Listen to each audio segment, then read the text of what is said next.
എല്ലാവർക്കും നമസ്കാരം. ശ്രദ്ധ മാക്സ് ക്ലാസ് റൂമിലേക്ക് സ്വാഗതം. അപ്പോൾ നമ്മുടെ ഇൻഡസ്ട്രീസ് എക്സ്റ്റൻഷൻ ഓഫീസറിൻ്റെ മൊഡ്യൂൾ വണ്ണിൽ നമുക്ക് പഠിക്കാനുള്ളത് ലീനിയർ ഓൾജിബ്രയാണ്. ആ ലീനിയർ ഓൾജിബ്രയുടെ ഫസ്റ്റ് പാർട്ടിലേക്കാണ് നമ്മൾ പ്രവേശിക്കാൻ പോകുന്നത്. അപ്പോൾ എല്ലാവരും നന്നായിട്ട് ശ്രദ്ധിച്ചിരിക്കുക. അപ്പോൾ നമുക്ക് നേരെ ക്ലാസ്സിലേക്ക് പ്രവേശിക്കാം. അപ്പോൾ ആദ്യമേ തന്നെ നമുക്ക് പഠിക്കാനുള്ളത് മെട്രിസസും ഡിറ്റർമിനൻസും ഒക്കെ എന്താണെന്ന് അറിയാണ്ട് നമുക്ക് മുന്നോട്ട് പോയിട്ട് കാര്യമില്ല. സിലബസ് പ്രകാരം ആദ്യം അതിനെക്കുറിച്ച് തന്നെയാണ് പഠിക്കാനുള്ളത്. അവിടുന്ന് ഉറപ്പായിട്ടും ക്വസ്റ്റ്യൻസ് ഉണ്ടാവും കേട്ടോ. ഓക്കെ, PSCയുടെ ഒരു രീതി അനുസരിച്ചിട്ട് അവിടെ നിന്നൊക്കെ എന്തായാലും ക്വസ്റ്റ്യൻ ഉണ്ടാവും. വളരെ സിമ്പിളായിട്ടുള്ള ഏരിയാസിൽ നിന്ന് ഉറപ്പായിട്ടും ക്വസ്റ്റ്യൻ ഉണ്ടാവും. ഓക്കെ, അപ്പം ഇപ്പോൾ ഇവിടം തൊട്ടേ ബേസ് ക്ലിയർ ആക്കി പോയിട്ടില്ല എന്നുണ്ടെങ്കിൽ മുന്നോട്ട് പോകുമ്പോൾ നിങ്ങൾക്ക് അത് വളരെ ബുദ്ധിമുട്ടായിട്ട് വരും. അപ്പം from the very beginning it self എല്ലാ കാര്യങ്ങളും, മൈന്യൂട്ടായിട്ടുള്ള എല്ലാ കാര്യങ്ങളും മനസ്സിലാക്കി പഠിച്ച് കയറിപ്പോയി കഴിഞ്ഞാൽ മുന്നോട്ടുള്ള ജേർണി വളരെ സുഗമമായിട്ട് നിങ്ങൾക്ക് പഠിച്ചു തീർക്കാനും കോൺഫിഡൻ്റ് ആയിട്ട് പോയി പരീക്ഷ എഴുതാനും കഴിയും. ഓക്കെ, അപ്പോൾ നമുക്ക് മെട്രിസസ് എന്താണ് എന്ന് നമുക്ക് നോക്കാം. മെട്രിക്സ് എന്ന് പറഞ്ഞാൽ അതൊരു റെക്റ്റാങ്കുലർ അറേ ഓഫ് നമ്പേഴ്സ് അല്ലെങ്കിൽ ഫങ്ഷൻസ്. അതിൻ്റെ ഡെഫിനിഷൻ ഒന്ന് നോക്കി വെച്ചോണേ. സ്റ്റേറ്റ്മെൻറ്റ് ക്വസ്റ്റ്യൻസ് ചോദിക്കാറുണ്ട്, അതുകൊണ്ടാണ് ഡെഫിനിഷൻസും കൂടെ ഒന്ന് നോട്ട് ചെയ്യണം എന്ന് ഞാൻ എടുത്തു പറയുന്നത്. മെട്രിക്സ് എന്ന് പറയുന്നത് rectangular array of numbers or functions. എന്താണ് ഈ റെക്റ്റാങ്കുലർ അറേ എന്ന് പറയുന്നതുകൊണ്ട് ഉദ്ദേശിക്കുന്നത്? റെക്റ്റാങ്കുലർ അറേ എന്ന് പറഞ്ഞാൽ അത് രണ്ട് ടൈപ്പ് അറേഞ്ച്മെൻറ്റിൻ്റെ കോമ്പിനേഷനാണ്. അത് ഹൊറിസോണ്ടൽ ആയിട്ടുള്ള അറേഞ്ച്മെൻറ്റ് നമുക്ക് അവിടെ കാണാൻ പറ്റും, വെർട്ടിക്കൽ ആയിട്ടുള്ള അറേഞ്ച്മെൻറ്റും നമുക്ക് അവിടെ കാണാൻ പറ്റും. ഓക്കെ, ഇങ്ങനെ ഹൊറിസോണ്ടൽ ആയിട്ടുള്ള അറേഞ്ച്മെൻറ്റ്, തിരശ്ചീനവും ലംബമാനവും എന്നൊക്കെ നമ്മൾ മലയാളത്തിൽ പറയും. ഇതുപോലെ ഹൊറിസോണ്ടൽ ആയിട്ടുള്ള അറേഞ്ച്മെൻറ്റ് നമുക്ക് കാണാൻ പറ്റും. അതേപോലെ തന്നെ എന്താണ് വെർട്ടിക്കൽ ആയിട്ടുള്ള രീതിയിൽ നമുക്ക് കാണാൻ പറ്റും. ഇതേപോലെ വെർട്ടിക്കലായിട്ടും ഉണ്ടാവും, ഇതേപോലെ ഹൊറിസോണ്ടൽ ആയിട്ടും ഉണ്ടാവും. ഓക്കെ, ഇത് രണ്ടും കൂടെ ചേരുന്ന ഒരു അറേഞ്ച്മെൻറ്റിനെയാണ് നമ്മൾ ഏത് പേരിട്ട് വിളിക്കുക? റെക്റ്റാങ്കുലർ അറേഞ്ച്മെൻറ്റ് എന്നുള്ള പേരിട്ട് വിളിക്കുക. ഇങ്ങനെയുള്ള ഒരു അറേഞ്ച്മെൻറ്റ്. അപ്പോൾ ഇങ്ങനെ ഒരു അറേഞ്ച്മെൻറ്റ് വരുമ്പോൾ ഇവിടെ എല്ലാം പൊസിഷൻസ് ഉണ്ട്, ശരിയല്ലേ? ഇവിടെ ഒരു പൊസിഷൻ, ഇവിടെ ഒരു പൊസിഷൻ ഉണ്ട്, ഇവിടെ ഒരു പൊസിഷൻ ഉണ്ട്. ഈ പൊസിഷനിലൊക്കെ ആയിരിക്കും ആര് വരുന്നുണ്ടാവുക? എലമെൻറ്റ്സ് വരുന്നുണ്ടാവുക. എലമെൻറ്റ്സ് എന്ന് നമ്മൾ വിളിക്കാം, അല്ലെങ്കിൽ നമുക്ക് ഏത് പേരിട്ട് വിളിക്കാം? എൻട്രീസ് എന്നുള്ള പേരിട്ട് വിളിക്കാം. അപ്പോൾ ഈ ഒരു രീതിയിൽ നമ്മൾ നമ്പേഴ്സിനെയോ ഫങ്ഷൻസിനെയോ ഒക്കെ അറേഞ്ച് ചെയ്യുന്നതിനെയാണ് നമ്മൾ ഏത് പേരിട്ട് വിളിക്കുന്നത്? റെക്റ്റാങ്കുലർ അറേഞ്ച്മെൻറ്റ് എന്നുള്ള പേരിട്ട് വിളിക്കുന്നത്. ഓക്കെ, വളരെ പ്രാധാന്യമുള്ള അല്ലെങ്കിൽ വളരെ പ്രസക്തിയുള്ള ഒരു അറേഞ്ച്മെൻ്റ് ആണ് റെക്റ്റാങ്കുലർ അറേഞ്ച്മെൻ്റ് എന്ന് പറയുന്നത്. കാരണം എന്താണെന്ന് വെച്ചാൽ ഇപ്പോൾ നമ്മൾ പ്രാക്ടിക്കൽ ലൈഫിലേക്കൊക്കെ നോക്കുകയാണെന്നുണ്ടെങ്കിൽ നമ്മുടെ വീടിൻ്റെയൊക്കെ ജനലുകൾ അല്ലേ? ആ ജനലുകളിൽ നിങ്ങൾക്ക് ഈ ഒരു റെക്റ്റാങ്കുലർ അറേഞ്ച്മെൻറ്റ്, കമ്പിയൊക്കെ അറേഞ്ച് ചെയ്തിട്ടുള്ളത് ഈ ഒരു റെക്റ്റാങ്കുലർ അറേഞ്ച്മെൻറ്റിലായിരിക്കും. കാരണം അത് ബ്രേക്ക് ചെയ്യാൻ ബുദ്ധിമുട്ടാണ്. പണ്ടത്തെയൊക്കെ വീടുകൾ നോക്കുകയാണെങ്കിൽ ഹൊറിസോണ്ടൽ ആയിട്ടുള്ള അറേഞ്ച്മെൻറ്റ് മാത്രമേ ഉണ്ടാവുള്ളൂ. അപ്പോൾ അത് വളച്ചിട്ട് അതിൽ കൂടെ കള്ളന്മാർക്ക് കയറാൻ എളുപ്പമായിരിക്കും. ഹൊറിസോണ്ടലും വെർട്ടിക്കലുമായിട്ടുള്ള ഒരു അറേഞ്ച്മെൻറ്റ് വരികയാണെന്നുണ്ടെങ്കിൽ അത് പെട്ടെന്ന് ബ്രേക്ക് ചെയ്യാൻ പറ്റില്ല, അല്ലേ? ഇപ്പം നമ്മൾ വീട്ടിലൊക്കെ കുളി കഴിഞ്ഞിട്ട് തല തോർത്തുന്ന തോർത്തുണ്ടല്ലോ, ആ തോർത്തിനകത്ത് നൂലുകൾ അറേഞ്ച് ചെയ്തിരിക്കുന്നത് നോക്കിയാൽ നിങ്ങൾക്ക് ശ്രദ്ധിച്ചാൽ മനസ്സിലാവും. ഹൊറിസോണ്ടലായിട്ട് മാത്രമാണോ നൂല് അറേഞ്ച് ചെയ്തിട്ടുള്ളത്? അല്ല. വെർട്ടിക്കലായിട്ട് മാത്രമാണോ? അല്ല. അത് it's A combination of horizontal and vertical. അതാണ് അതിന് കുറച്ചുകൂടെ സ്ട്രെങ്ത് വരുന്നത്, ശരിയല്ലേ? ചുമ്മാ ഒന്ന് ഓർത്തിരിക്കാൻ പറഞ്ഞേ ഉള്ളൂ എന്താണ് ഈ അറേഞ്ച്മെന്റ് എന്ന് പറയുന്നത് ഉദ്ദേശിക്കുന്നതെന്ന്. ഓക്കെ, അതേപോലെ റെക്റ്റാങ്കുലർ അറേ ആയിട്ട് നമ്പേഴ്സിനെയോ ഫങ്ഷൻസിനെയോ അറേഞ്ച് ചെയ്യുന്നതിനെ നമ്മൾ വിളിക്കുന്ന പേരാണ് എന്ത്? മെട്രിസസ്. അപ്പോൾ അവിടെ ഞാൻ എടുത്തു പറഞ്ഞു, രണ്ട് ടൈപ്പ് വരുന്നുണ്ട്, ഹൊറിസോണ്ടലും വരുന്നുണ്ട്, വെർട്ടിക്കലും. അതിൻ്റെ കോമ്പിനേഷനാണ്. ഹൊറിസോണ്ടൽ ആയിട്ടുള്ള ആൾക്കാരെ നമ്മൾ റോസ്, ROWS, റോസ് എന്നാണ് നമ്മൾ വിളിക്കുക. അത് നമ്മളിങ്ങനെ ഡിനോട്ട് ചെയ്യും, R1, R2, R3. വെർട്ടിക്കലായിട്ട് വരുന്ന ആൾക്കാരെ നമ്മൾ വിളിക്കുന്ന പേരാണ് കോളംസ്, COLUMNS, കോളംസ് എന്ന് വിളിക്കും. അതിനെ നമ്മൾ C1, C2, C3, C4 അങ്ങനെയാണ് നൊട്ടേറ്റ് ചെയ്യുക. ഓക്കെ, ക്ലിയർ ആണെന്ന് വിചാരിക്കുന്നു. അപ്പോൾ എന്താണ് മെട്രിക്സ് എന്നതിൻ്റെ ഒരു ബേസിക് ആയിട്ടുള്ള ഒരു ഐഡിയ കിട്ടിയെന്ന് വിചാരിക്കുന്നു. മുന്നോട്ട് പോവാം. ഞാനിപ്പോൾ പറഞ്ഞ കാര്യങ്ങൾ തന്നെ ഒന്ന് നോട്ട് ഡൗൺ ചെയ്യുക. ഹൊറിസോണ്ടൽ ആയിട്ടുള്ള ലൈൻസിനെ നമ്മൾ വിളിക്കുന്ന പേരാണ്, അല്ലെങ്കിൽ ഹൊറിസോണ്ടൽ ആയിട്ടുള്ള സംഗതിയാണ് റോസ്. വെർട്ടിക്കൽ ലൈൻസ് ഓഫ് എലമെൻസിനെയാണ് നമ്മൾ കോളംസ് എന്ന് വിളിക്കുക. ക്ലിയർ ആണെന്ന് വിചാരിക്കുന്നു. ഇനി എന്താണ് ഓർഡർ ഓഫ് എ മെട്രിക്സ് എന്നുള്ളത് വളരെ ഇമ്പോർട്ടൻ്റ് ആണ്. ഓർഡർ ഓഫ് എ മെട്രിക്സ് നമ്മൾ അടുത്ത സ്ലൈഡിൽ കാണും. ഈ റോസും കോളംസും വെച്ചിട്ടാണ് നമ്മൾ എന്ത് പറയുന്നത്, ഒരു മെട്രിക്സിന്റെ ഓർഡർ നമ്മൾ പറയുന്നത്. മെട്രിക്സിനെ നമ്മൾ ജനറലി ഡിനോട്ട് ചെയ്യുന്ന letters capital letter A, B, C ഇതൊക്കെ ഉപയോഗിച്ചിട്ടാണ് മെട്രിക്സിനെ നമ്മൾ ജനറലി ഡിനോട്ട് ചെയ്യുക. മെട്രിക്സിനുള്ളിലുള്ള എലമെന്റുകളെ നമ്മൾ സ്മോൾ ലെറ്റേഴ്സ് ഉപയോഗിച്ചിട്ട് ഡിനോട്ട് ചെയ്യും. എലമെന്റിനെ നമ്മൾ ജനറലൈസ് ചെയ്ത് എ ഐ ജെ എന്നാണ് ഡിനോട്ട് ചെയ്യുക, എ ഐ ജെ. ഇങ്ങനെയാണ് പൊതുവേ നമ്മളൊരു മെട്രിക്സിനെ കാണിക്കുന്നത്. Capital A is equal to മെട്രിക്സിനുള്ളിൽ A I J. A I J എന്നുള്ളത് ആ പൊസിഷനെ സൂചിപ്പിക്കുന്നു. ഫസ്റ്റ് റോ ഫസ്റ്റ് കോളത്തിൽ നിൽക്കുന്ന എലമെന്റ് ആണെങ്കിൽ A11, first row second column ആണെങ്കിൽ A12.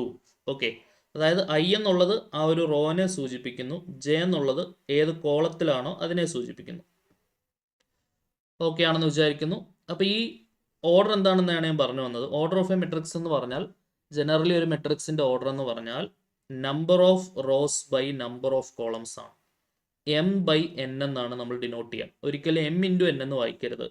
അവിടെ എം എന്ന് പറഞ്ഞാൽ എന്താണ്, നമ്പർ ഓഫ് റോസ്. എത്ര റോസ് ഉണ്ടോ നോക്കുക, നമ്പർ ഓഫ് റോസ്. അതിനെയാണ് നമ്മൾ ഏത് പേരിട്ട് വിളിക്കുക, എം എന്നുള്ള പേരിട്ട് വിളിക്കുക. എൻ എന്ന് പറഞ്ഞാൽ എന്താണ്, number of columns. Number of columns, ആ മെട്രിക്സിൽ എത്ര കോളംസ് ഉണ്ട് അതിനെയാണ് നമ്മൾ എൻ എന്നുള്ള പേരിട്ട് വിളിക്കുക. ഓക്കെ, ഒരു എക്സാമ്പിൾ നമ്മൾ നോക്കുകയാണെങ്കിൽ മെട്രിക്സിനെ ഡിനോട്ട് ചെയ്യുന്ന ക്യാപിറ്റൽ ലെറ്റർ എ കൊണ്ടാണെന്ന് പറഞ്ഞു. റെക്റ്റാങ്കുലർ അറേ ഓഫ് നമ്പേഴ്സ് അല്ലെങ്കിൽ ഫംഗ്ഷൻസ് ആണെന്ന് പറഞ്ഞു. ഇപ്പം 1 2 3 4 ഇത് ഒരു മെട്രിക്സ് ആണ്. ഇതിനകത്ത് എത്ര റോസ് ഉണ്ട്, 2 റോസ് ഉണ്ട്. അപ്പം 2 ബൈ എത്ര കോളംസ് ഉണ്ട്, 2 കോളംസ് ഉണ്ട്. അപ്പോൾ ഇതൊരു 2/2 മെട്രിക്സ് ആണ്. പിടികിട്ടിയോ? സോ ഇങ്ങനെയാണ് നമ്മളൊരു മെട്രിക്സിന്റെ ഓർഡർ നമ്മൾ ജനറലി പറയാം. ഓക്കെ, ഒരു എക്സാമ്പിളും കൂടെ നോക്കാം. ബി എന്ന് പറഞ്ഞ ഒരു മെട്രിക്സ് 1 2 3 4 6 7 ആണെന്ന് വിചാരിക്കാം. എത്ര റോസ് ഉണ്ട്, ഇത് R1 ഇത് R2, first row second row. എത്ര കോളംസ് ഉണ്ട്, 3 columns, C1 C2 C3. So 3 columns 2 rose, 2 rose അപ്പോൾ 2 ബൈ 3 കോളംസ്. അപ്പോൾ 2/3 ആണ് എന്തെന്ന് പറയുന്നത്, അതിൻ്റെ ഓർഡർ എന്ന് പറയുന്നത്. ഓക്കെ ആണേ. സോ ഇനി ഒന്ന് വായിച്ചു നോക്കാം. What do you mean by order of a matrix? Order of a matrix എന്ന് പറഞ്ഞാൽ എന്താണ്, ഒരു മെട്രിക്സിനകത്ത് m റോസും n കോളംസും ഉണ്ടെങ്കിൽ m ബൈ എന്നിനെയാണ് നമ്മൾ ഏത് പേരിട്ട് വിളിക്കുക, ആ മെട്രിക്സിന്റെ ഓർഡർ എന്നുള്ള പേരിട്ട് വിളിക്കുക. ഓക്കെ, ഒരു മെട്രിക്സിനകത്ത് m റോസും n കോളംസും ഉണ്ടെങ്കിൽ m by n is called order of a matrix. Okay ആണെന്ന് വിചാരിക്കുന്നു. അത് m ബൈ n എന്ന് തന്നെ വായിക്കണം കേട്ടോ, m ഇൻറ്റു n എന്ന് നിങ്ങൾ വായിക്കരുത്. ഇനി ആക്ച്വലി ഇതിനകത്ത് നമ്പർ ഓഫ് എലമെന്റ്സ് കണ്ടുപിടിക്കാൻ എന്തെടുത്താൽ മതി, number of elements in matrix കണ്ടുപിടിക്കാൻ ഓർഡർ നമ്മുടെ കയ്യിൽ ഉണ്ടായാൽ മതി. Number of elements in matrix എന്ന് പറഞ്ഞാൽ അത് mn ആണ്. m ഇൻറ്റു n എന്നുള്ള അർത്ഥത്തിൽ mn ആണ്. ഓക്കെ, അവിടെ ഇൻറ്റു എന്നുള്ള മീനിങ് തന്നെയാണ്, മറ്റേത് ബൈ എന്നുള്ള മീനിങ് ആണ് ഓർഡർ m ബൈ n എന്ന് പറയുന്നത്. അതായത് ഒരു എക്സാമ്പിൾ നമ്മൾ നോക്കുകയാണെന്നുണ്ടെങ്കിൽ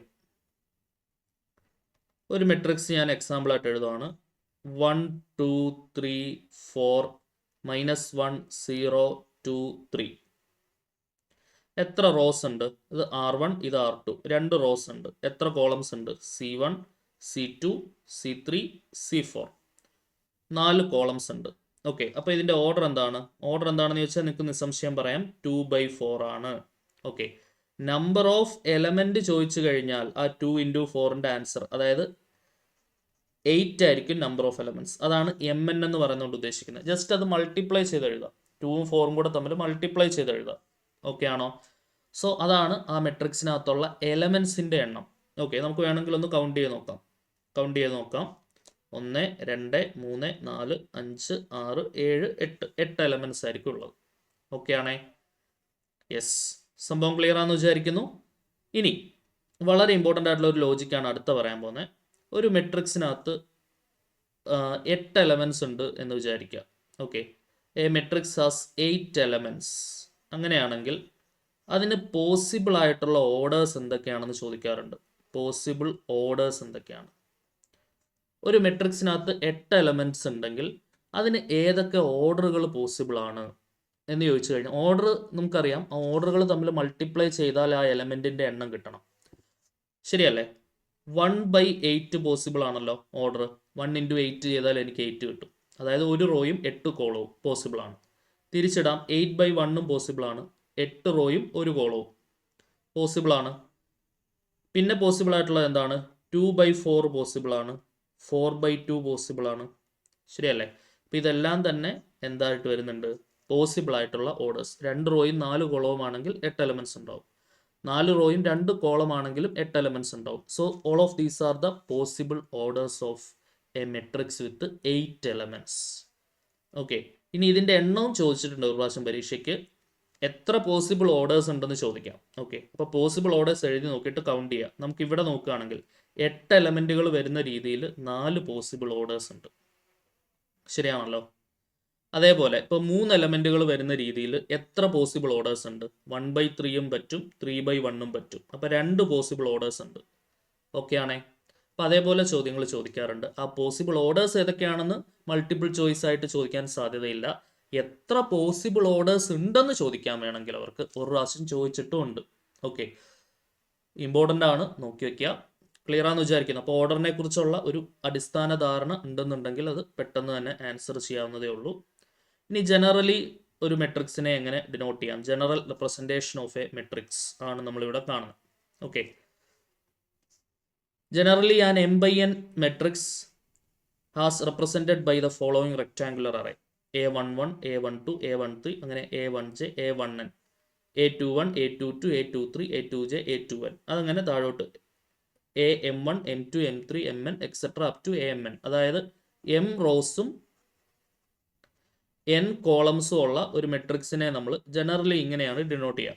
ജനറൽ നൊട്ടേഷനാണ് കറക്റ്റായിട്ട് ഓർത്ത് വെക്കണം കേട്ടോ. അപ്പോൾ അങ്ങനെയാണെങ്കിൽ 2/2ൻ്റെ ജനറൽ നൊട്ടേഷൻ എന്തായിരിക്കും? 2 റോയും 2 കോളവും ഉള്ള മെട്രിക്സ് എങ്ങനെ നമുക്ക് ജനറലി നൊട്ടേറ്റ് ചെയ്യാം? What is the general representation of A 2/2 square matrix എന്ന് ചോദിച്ചു കഴിഞ്ഞാൽ 2 റോയും വരണം, 2 കോളവും വരണം. ശരിയാണല്ലോ? അപ്പോൾ മെട്രിക്സിനെ എങ്ങനെ ഡിനോട്ട് ചെയ്യാം? A11, A12, A21, A22. ഞാൻ പറഞ്ഞു ഉള്ളിലുള്ള എലമെന്റ്സിനെ നമ്മൾ ജനറലി AIJ എന്ന് വെച്ചിട്ടാണ് ഡിനോട്ട് ചെയ്യുക. ആ I എന്നുള്ളത് റോനെ സൂചിപ്പിക്കുന്നു, J എന്നുള്ളത് കോളത്തിനെ സൂചിപ്പിക്കുന്നു എന്ന് ഞാൻ നേരത്തെ നിങ്ങളോട് പറഞ്ഞിട്ടുണ്ടായിരുന്നു.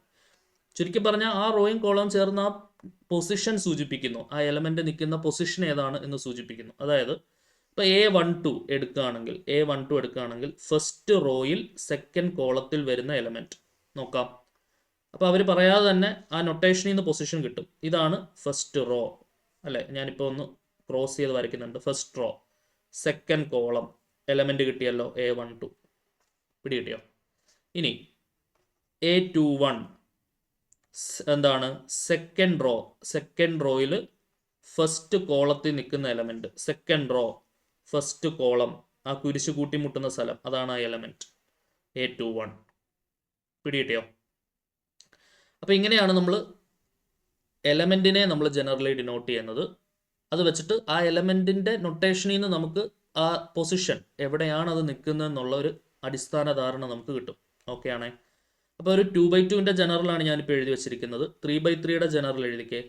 B ഈസ് ഈക്വൽ ടു ഒരു 3/3യുടെ ജനറൽ അപ്പോൾ എന്താണ് വരിക? A11, A12, A13, A21, A22, A23, A31, A32, A33. ഇതാണ് ഒരു 3/3 മെട്രിക്സിന്റെ ജനറൽ ആയിട്ട് വരുന്ന നൊട്ടേഷൻ.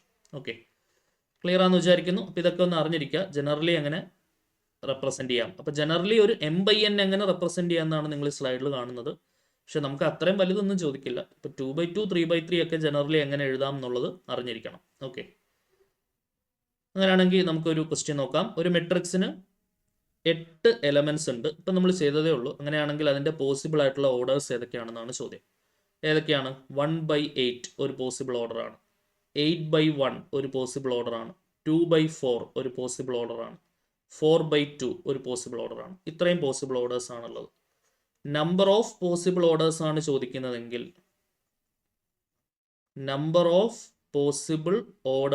ചോദിക്കുന്നതെങ്കിൽ എനിക്ക് ആൻസർ എന്ത് എഴുതാം? 4 എന്ന് എഴുതാം. 4 പോസിബിൾ ഓർഡേഴ്സ് ആണുള്ളത്. ഓക്കെ, എക്സാമിന് ഇത് വരാനാണ് ചാൻസ് ഉള്ളത് കേട്ടോ.